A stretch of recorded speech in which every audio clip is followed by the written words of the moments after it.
रितेश, तुम स्कूल जाओगे या नहीं? माँ की आवाज सुनकर रितेश ने गुस्से में कहा, नहीं, मैं स्कूल नहीं जाऊंगा। शारदा जी को बहुत गुस्सा आया, लेकिन अपने गुस्से को कंट्रोल करके उन्होंने कहा, बेटा, स्कूल नहीं जाओगे तो बड़े होकर क्या बनोगे? क्या मेरी तरह मेहनत मजदूरी करोगे? हाँ माँ, मैं अभी से काम करना चाहता हूँ। आपको काम करता देख मुझे बहुत दुख होता है। रितेश की आंखें नम थी। यह सुनकर शारदा जी की भी आंखें नम हो चली थी। पहले पति की बीमारी से जूझती रहीं। कभी किसी अस्पताल में दिखाया, कभी किसी में, बाद में पता लगा कि दोनों किडनी फेल हो चुकी हैं। 1 साल पहले वे चल बसे। तब से घरों में काम करके किसी तरह अपने 8 साल के बेटे को पढ़ाना चाहती थी। शारदा जी ने रितेश को समझाते हुए कहा, बेटा, मेरी चिंता छोड़ दे, मैं सब कर लूंगी, बस तू किसी तरह अपनी पढ़ाई पूरी कर ले, फिर हमारे पहले जैसे दिन आ जाएंगे। तुझे याद है तेरे पापा कितनी अच्छे से हमें रखते थे? उनके बीमार पड़ते ही सब कुछ बिक गया। अब तो बस ये मकान ही बाकी है।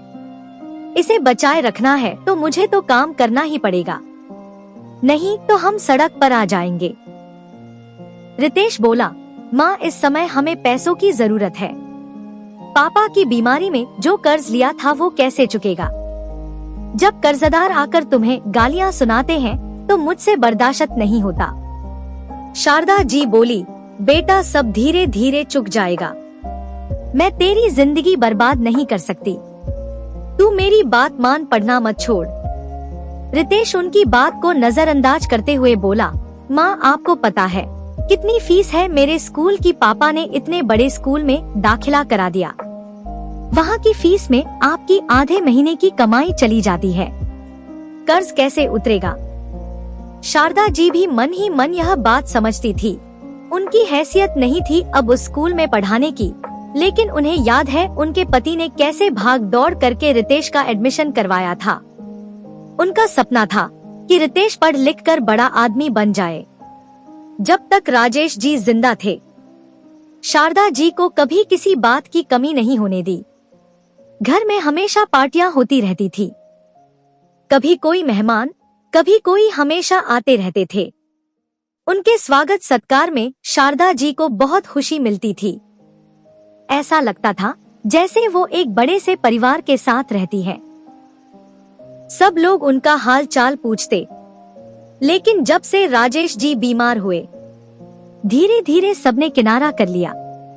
जहाँ तक कि जब राजेश जी ने प्राण छोड़े, वहाँ शारदा जी और रितेश के अलावा कोई नहीं था। एम्बुलेंस घर आई तब कुछ पड़ोसियों ने मदद की और उनका अंतिम संस्कार किया। उस दिन से आज तक उनका एक भी करीबी रिश्तेदार उनसे मिलने नहीं आया। हाँ, एक दूर के रिश्तेदार ने कई बार मकान खरीदने की बात की, लेकिन शारदा जी ने उसे फटकार दिया। दोनों माँ बेटे एक दूसरे को समझा रहे थे, तभी दरवाजे की घंटी बजी। शारदा जी ने गेट खोला तो सामने एक बुजुर्ग व्यक्ति खड़े थे। तुम ही राजेश की पत्नी हो? उन्होंने भारी सी आवाज में पूछा। शारदा जी को कुछ समझ नहीं आया तो उन्होंने कहा, जी मैं ही हूँ, लेकिन आप कौन हैं और इन्हें कैसे जानते हैं? बेटी, क्या मैं अंदर आकर बैठ सकता हूँ? बहुत दूर से आया हूँ। क्या मुझे एक गिलास पानी मिल सकता है? एक ही सांस में सब कुछ बोलकर वे बुजुर्ग जवाब का इंतजार करने लगे। शारदा जी ने कहा, हाँ हाँ, आप अंदर आइए, बैठिए, मैं आपके लिए पानी लाती हूँ। शारदा जी के जाने के बाद बुजुर्ग सामने पड़ी एक पुरानी सी कुर्सी पर बैठ गए। रितेश से बात करते हुए उन्होंने पूछा, बेटा, कौन सी क्लास में पढ़ते हो? जी 3rd में। इतना कहकर रितेश चुप हो गया। शारदा जी पानी लाई। पानी पीकर बुजुर्ग ने कहा, बेटी, यहाँ बैठो। मेरा नाम शांति लाल है। तुम्हारे पति मेरी ही कंपनी में काम करते थे। बहुत छोटी उम्र से उन्होंने मेरे यहाँ नौकरी कर ली थी। धीरे धीरे उन्होंने मेरा विश्वास जीत लिया। मेरी कंपनी की सारी जिम्मेदारी वे अकेले संभाल रहे थे। इसी बीच मेरी तबीयत खराब रहने लगी। फिर मेरे बेटे ने कंपनी संभाल ली। मैंने अपने बेटे से कहा था, बेटा, राजेश जी को कभी कोई परेशानी नहीं आने देना। मैंने कंपनी आना छोड़ दिया। अपना इलाज कराने के लिए मैं विदेश चला गया। अभी 1 सप्ताह पहले ही वापस आया हूँ तो पता चला राजेश जी नहीं रहे। मुझे बहुत अफसोस है। जिस आदमी ने मेरी बीमारी में भी मेरी कंपनी को डूबने नहीं दिया, उसके अंतिम समय में मैं उसका साथ न दे सका। मेरे बेटे ने केवल 1 महीने की सैलरी देकर आप लोगों को अपने हाल पर छोड़ दिया। काश मैं यहाँ होता तो उनका ढंग से इलाज करा पाता। यह कहते कहते वे रुक गए और कुछ देर के लिए खामोश हो गए। शारदा जी ने कहा, जी सेठ जी, वो आपके बारे में बहुत बात करते थे। माफ कीजिएगा, मैंने आपको पहचाना नहीं। वैसे भी होनी को कौन टाल सकता है। उनकी दोनों किडनी फेल हो गई थी, डॉक्टरों ने जवाब दे दिया था। शांतिलाल जी ने शारदा जी की ओर देखा और कहा, नहीं बेटी, मैं राजेश का गुनहगार हूँ। मैं होता तो उनका अच्छे से इलाज करवाता। खैर, अब जो हो गया उसे तो नहीं बदला जा सकता। अब तुम चिंता मत करो। राजेश की सैलरी जब तक तुम्हारा बेटा 18 साल का नहीं हो जाता तुम्हें मिलती रहेगी। कल मैं रहूं या न रहूं, सैलरी तुम्हारे खाते में आती रहेगी। अपने बेटे को खूब पढ़ाओ। राजेश के सारे काम तुम पूरे करो। यह सुनकर शारदा जी रोने लगी। रितेश की आंखों से भी आंसू बह रहे थे। शारदा जी ने कहा, सेठ जी आपकी बहुत मेहरबानी। भला कौन ये सब करता है।